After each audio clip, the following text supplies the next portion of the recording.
there are pros and cons of all different types of trust. The types of trusts that are irrevocable versus revocable. There's a number of types, but we're going to keep it high level. So we'll talk about the revocable trust first. Revocable trust is not going to do much to shield your assets from creditors or anything like that during your lifetime, because just like in the title, it's revocable. I'm putting my assets in it, so I'm titling the property, maybe my house, maybe my investment portfolio, maybe an investment in a private company. Instead of it being titled in Michael Ryan Gold, it would be titled in the Michael Ryan Gold Revocable Trust. So why would I do that? Well, I would do that because if something happens to me upon my death, those assets that are held in trust go to my heirs without any probate. And probate is going to court. People can contest the will if you don't have one of these vehicles, and then you can have inviting between siblings or ex-spouses or whatever the case may be. And it's also probate court's public record. So generally, you want to be cognizant of this, because when people inherit wealth, we want to shield them from being targeted from any type of potential bad actor that's looking to really victimize or target people that are inheriting large levels of wealth. And so I'm not saying it's very rare, but it's just something to be aware of, that we want to keep it protected. We want to keep it private. And if you don't have assets in a trust, even a revocable trust, right, the assets potentially are exposed. Now, why is it, aside from the being exposed and being open, the fact of the matter that you would have to go to court if you didn't have a trust, or you're not you, but your heirs would have to go to court.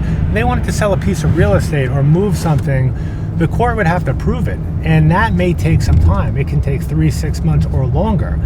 And you have to petition the court, there's legal fees involved, all of that time, energy, and money dwindles the size of your estate.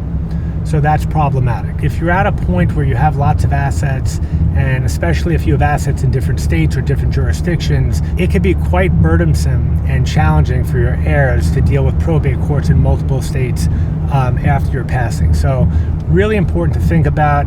They're quite easy to set up, and at the very least, for the most part, a revocable trust should be part of most people's trust and estate plan.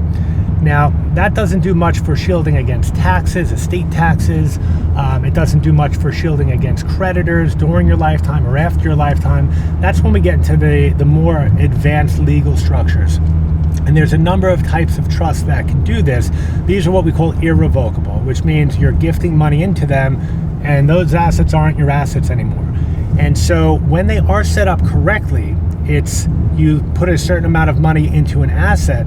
If it is designed in a certain way, that asset can be shielded from estate taxes, like we talked about in an earlier video.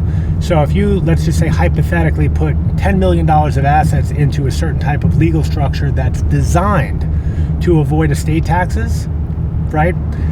Then not only is those assets not dealing with estate taxes upon your passes, whatever it grows to. So if it grew to 12 million, 10 million, 15 million, 20 million, 100 million, doesn't matter what it grows to. So really good to think about what are the assets that you want to move to the next generation or future generations that has the highest growth potential.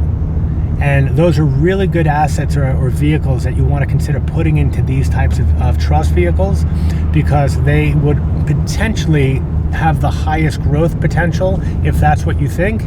And if that compounds over long periods of time, you can transfer a tremendous amount of wealth to your heirs without any estate tax exposure, which I think is pretty cool. What do you think?